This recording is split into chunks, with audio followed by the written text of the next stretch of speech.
They're successful entrepreneurs, fantastic cooks, and kind neighbors.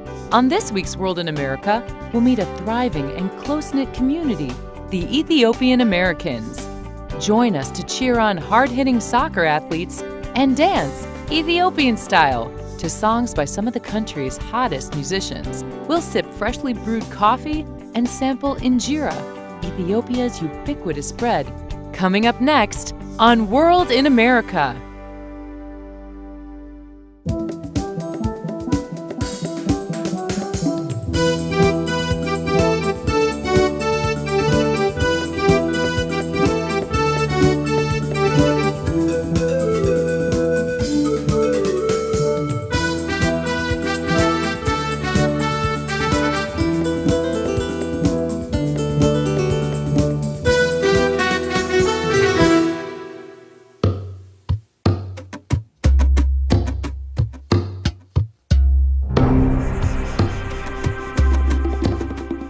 Located in the eastern Horn of Africa, Ethiopia's unique heritage is evident to all those who study its history.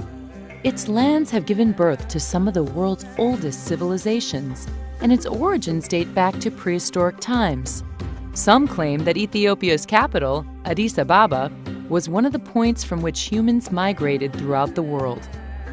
Ethiopia is bordered by Eritrea to the north, Sudan to the west, Kenya to the south, Somalia to the east, and Djibouti to the northeast. Its diverse terrain creates wide variations in climate and conditions, and the Blue Nile River, considered by some to be holy, originates from Ethiopia's Lake Tana. Except for a brief occupation by Mussolini's Italy from 1936 to 1941, Ethiopia is the only African country never to have been colonized. Ethiopians are justly proud of that heritage. And although their history is long, it's also diverse. 84 indigenous languages are spoken in the country, and numerous ethnic groups exist.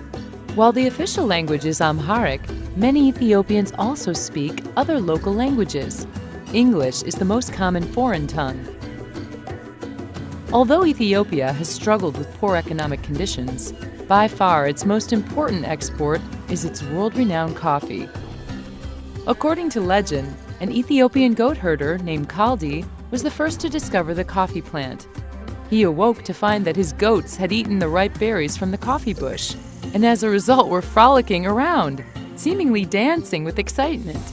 Once Kaldi shared the beans with a monk in a nearby monastery, it is said that the practice of roasting coffee was born. That tradition continues today, and an Ethiopian coffee ceremony can last for hours. But paired with Ethiopia's delicious cuisine, rich with meats, lentils, and spicy vegetables served on injera bread, it makes for a wonderful meal to share with friends. When we return, we'll head to Washington, D.C. to see how recent immigrants have weathered their new life and hear how one organization has helped to support an entire Ethiopian American community. Coming up on World in America.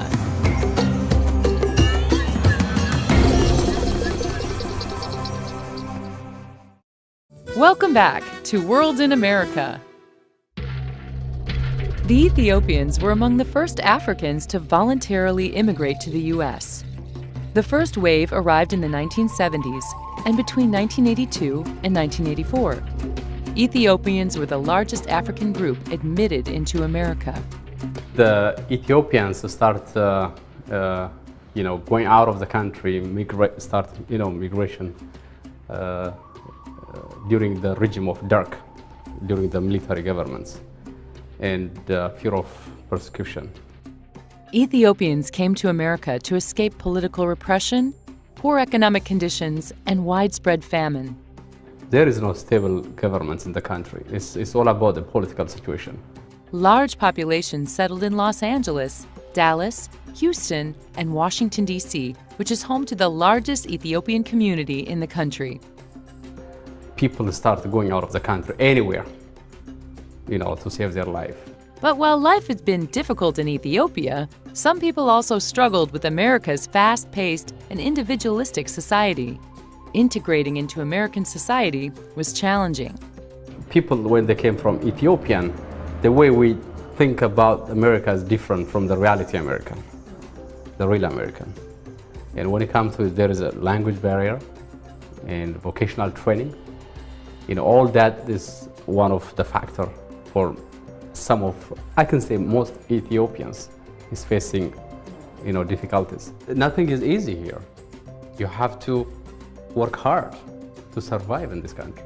Those Ethiopian Americans living in larger cities like Washington, D.C., were greatly assisted by community groups providing support networks and resources.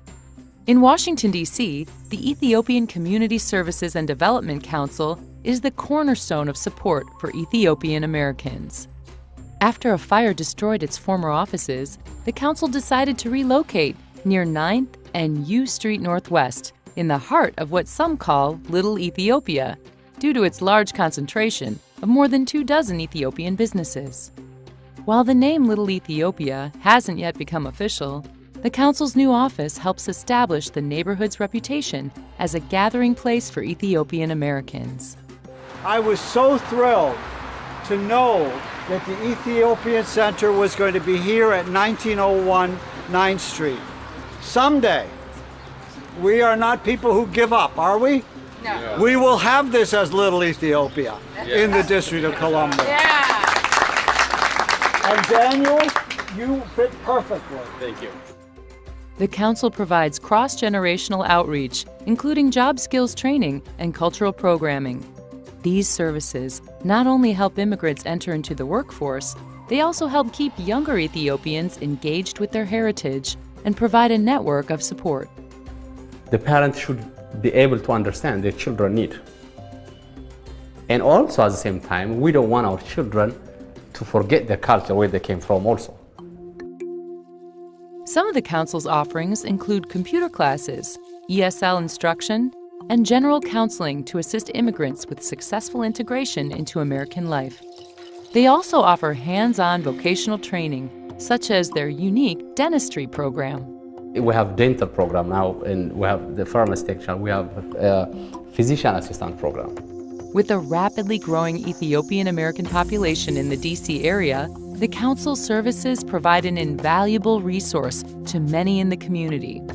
The African immigrant is the fastest growing immigrant in the Washington metropolitan area. This center, as you see, is very small compared to the need, compared to the demand. Our goal is to expand our services, not only here in Washington, but also in Virginia and Maryland at the same time, because there is a big number of people live in Maryland and Virginia.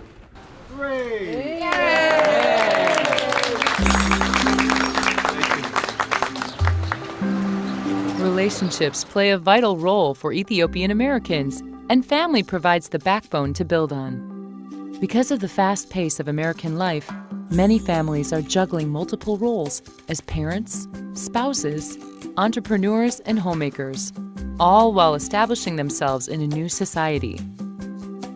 My name is Nubia. Nubia Fasil is my last name.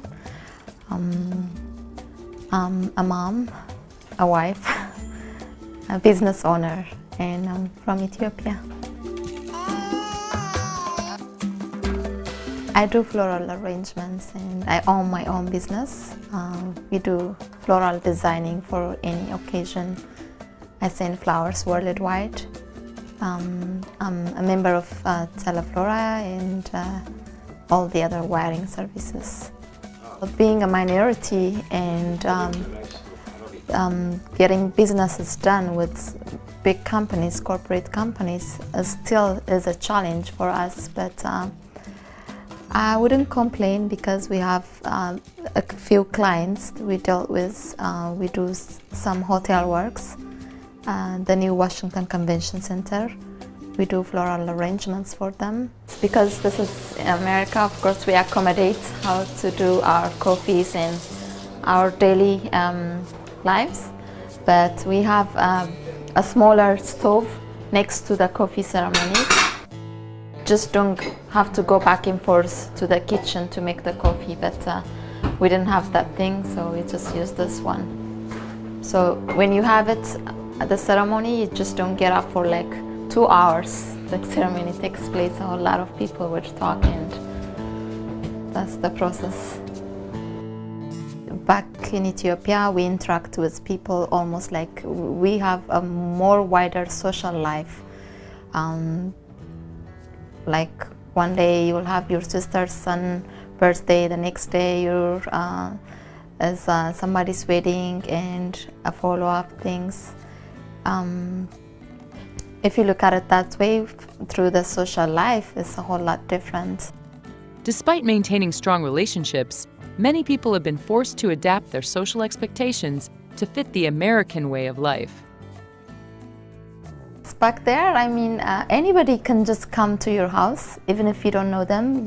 We will invite them, we will welcome them in our house and offer them food and drink and coffee, of course. That's a traditional coffee making, which we do it like almost 3 times a day. Traditions and memories help maintain connection to one's native country, but there are still some things about home that can never be replaced. In Ethiopia, I mean, it's so beautiful. The weather is so beautiful almost every day. We do coffee ceremonies outside, and a whole lot of people would come together and we talk. And you see lots of greens, animals. Those are the kind of things that I miss. Many Ethiopian Americans are now weathering the transition between the first generation of immigrants and their American-born children. I don't want him to lose his background. I want him to really know where he came from, to have respect and to be able to know all of his cultures. And that's what I want him to be. With the help of their community, the kids can learn to live in a multicultural society. Language plays an important part in bridging those two worlds. Right now, he speaks a little, not speak, but he understands. So his first language is Amharic, of course, but when he goes to school, of course, he will learn English. He knows tau, that means stop doing that. And he knows I'm gonna beat you, and he knows that he's gonna get the little smack.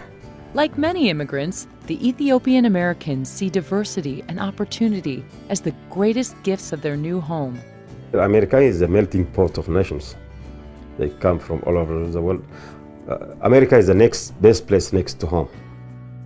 When we came here, we get to have a better life because we know how it takes for a person to have a 3 times a day meal. We have that here, but in some countries they don't even want for the 3 day or so. So what I'm trying to say here is that America has a lot to offer for all of us if we take the opportunity.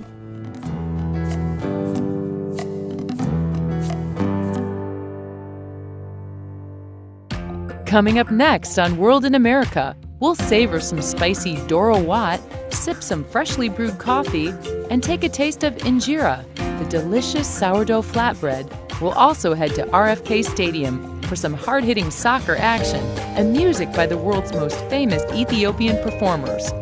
All at one of North America's largest Ethiopian festivals. All this and more when we return.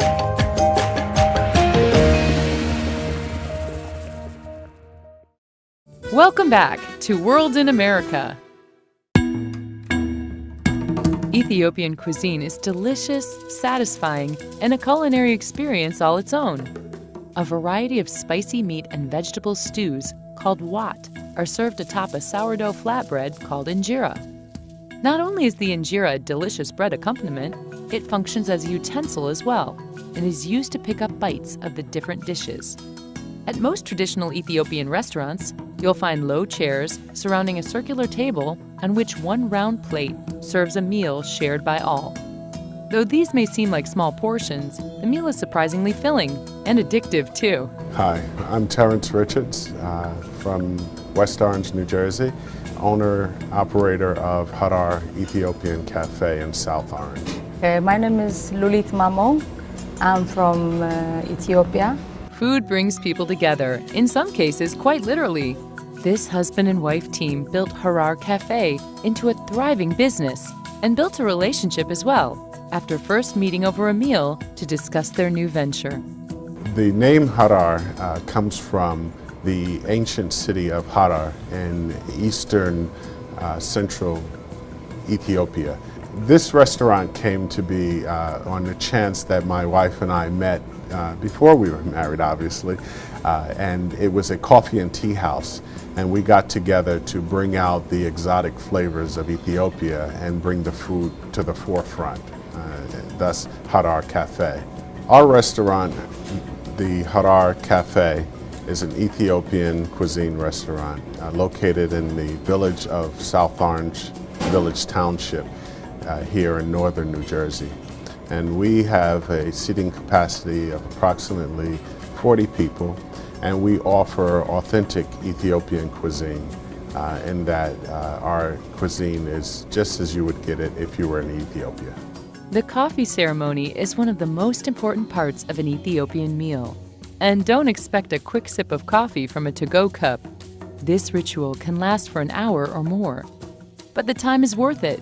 Green coffee beans are freshly roasted over a fire and then ground with a mortar and pestle. The coffee powder is then placed in a black pot called a jabina, mixed with water, brewed for the proper length of time, and then served hot at the table.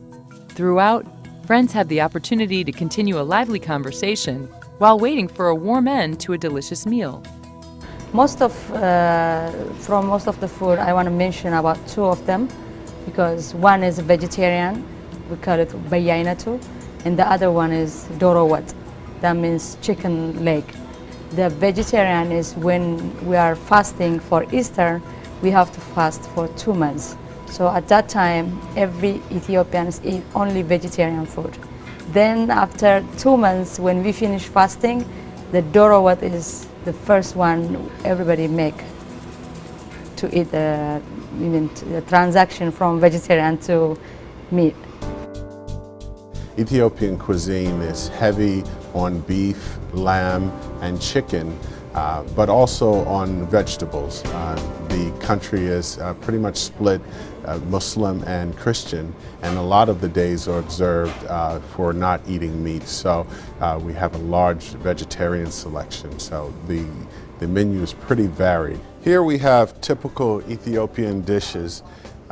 In particular, we have azifa, which is lentil salad, cold lentil salad, which has a green chili pepper and onion with olive oil and some other seasonings. We have sambusa, which are filled with potato and lentil. 3 or 4 main dishes of Ethiopian cuisine are, one would be one called dorowat, and doro is the Amharic translation for chicken. Another would be kitfu. Kitfu is usually served raw beef or beef tartare. And then there's a segawat, which is a beef stewed dish. And then beyenetu, which is a combination of vegetables. Those would come to mind when I think of Ethiopian cuisine. And then in the center we have a platter of the traditional beyenetu vegetarian selection, where we have split pea or atkilt. We have gomen, which is the collard green. The red is the lentil, which is called misir, and we have atkilt, wat, cabbage, carrot, and potato. Ethiopia is a more conservative society, and whenever I try to change something or alter something, my wife gives me a stern no and says it's authentic Ethiopian cuisine and has to be this way. In the background we have dorowat with an egg, which is chicken. It's a more festive dish that is eaten. And then we have yaberi tips, which is a traditional everyday dish of beef sauteed with onions, tomato, and green pepper. We want to offer authentic Ethiopian cuisine for people in America to really taste what Ethiopia has to offer. And 2, because the society is very traditional society, they like to keep things unaltered from any type of outside influence and do it the way they've done it for centuries. After the meal is consumed with the injera, which is the staple of Ethiopia, and which the injera is used as the utensil as well as a starch. in which you pick up each particular item that you want, and then you just eat that portion before you go on. Once the full meal is finished, then as you were told and saw, the coffee is enjoyed during the coffee ceremony. And that's the traditional Ethiopian meal.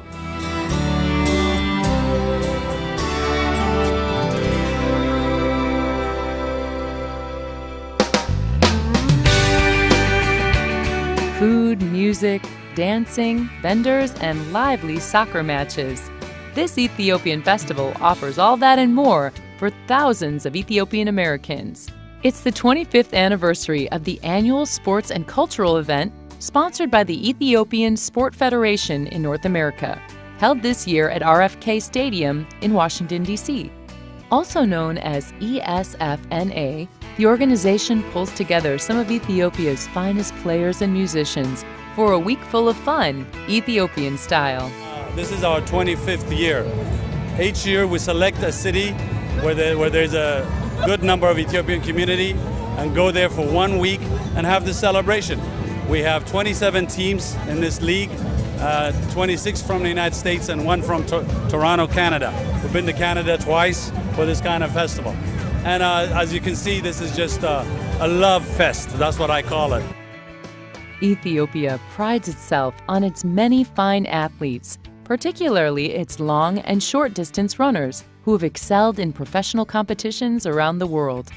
But while Ethiopia's soccer team may not hold such a stellar record, the sport nonetheless draws die-hard fans and an international following. ESFNA hosts the largest African soccer tournament in North America, and the enthusiasm is evident here at the stadium. For Ethiopians living abroad, this event is one of the highlights of the year. Well, we have a festival. We have it every year. It's a soccer tournament. We have players from every state. They come to play, to match up and see who wins. And then in that event, we have all these retail outlets that come and bring their products, and they show what they have. Okay, my name is Lapona, and I'm here for the soccer games. The Ethiopian soccer tournament happens every year. Usually it's in a different state every year, and everyone from all over the country, and even sometimes from the country Ethiopia itself, they come here to mingle with everyone and, to just have a good time. Basically here, it's not just the soccer games. You come here, you visit, you see people you haven't seen in years. I mean, it's good to come together and see what big of an influence, what big of an impact Ethiopians have here in this country. As if soccer and food weren't enough, festival goers can wander among the many colorful booths where Ethiopian vendors from around the country sell everything from traditional dress to ethnic art.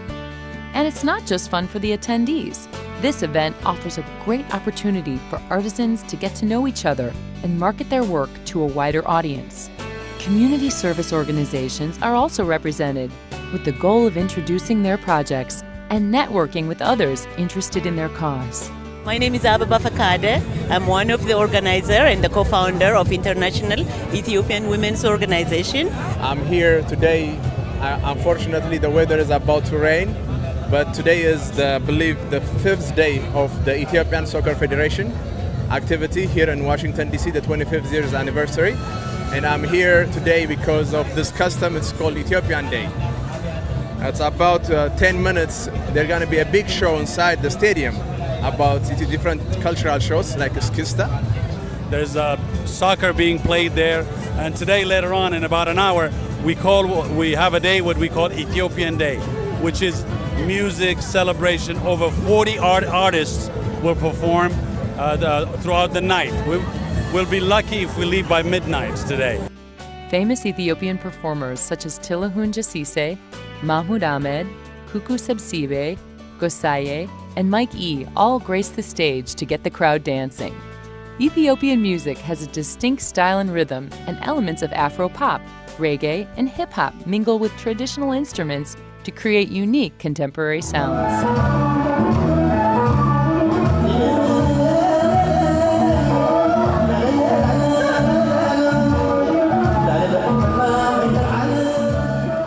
larger portion of this crowd is Ethiopian Americans. I myself have 2 children that are teenagers, and they will never miss this. They love it. ESFNA's festival brings friends and families from around the country together for a celebration of entertainment, sports, and culture. With such widespread dedication to preserving and sharing their heritage, it's no wonder the Ethiopian American community continues to thrive.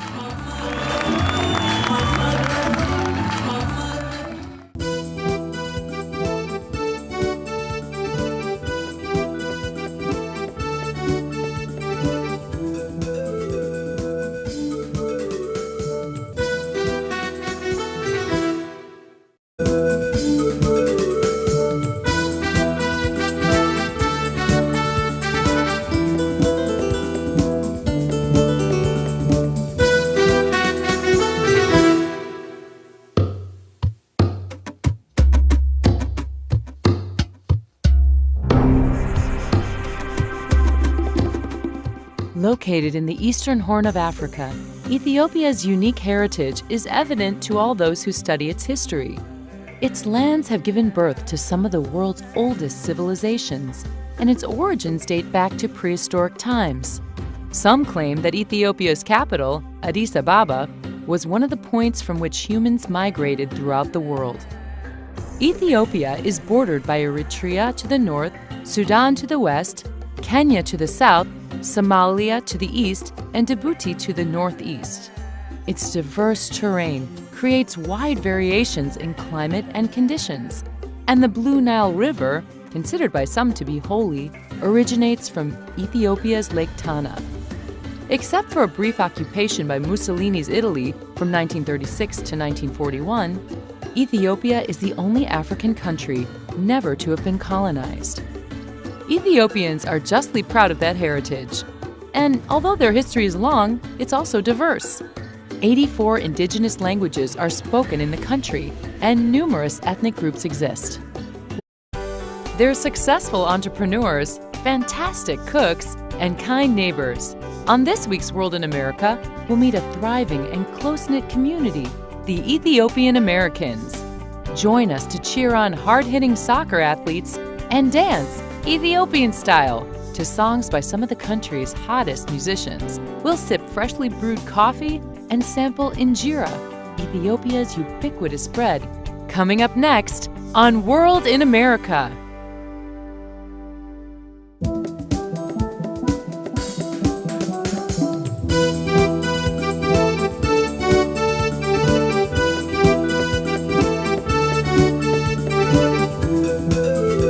Can last for hours, but paired with Ethiopia's delicious cuisine, rich with meats, lentils, and spicy vegetables served on injera bread, it makes for a wonderful meal to share with friends.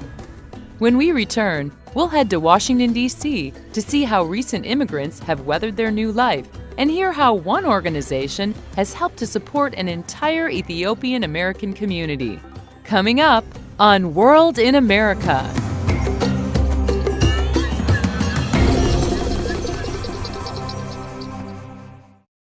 Welcome back to World in America. The Ethiopians were among the first Africans to voluntarily immigrate to the U.S. While the official language is Amharic, many Ethiopians also speak other local languages. English is the most common foreign tongue. Although Ethiopia has struggled with poor economic conditions, by far its most important export is its world-renowned coffee. According to legend, an Ethiopian goat herder named Kaldi was the first to discover the coffee plant. He awoke to find that his goats had eaten the ripe berries from the coffee bush, and as a result were frolicking around, seemingly dancing with excitement. Once Kaldi shared the beans with a monk in a nearby monastery, it is said that the practice of roasting coffee was born. That tradition continues today, and an Ethiopian coffee ceremony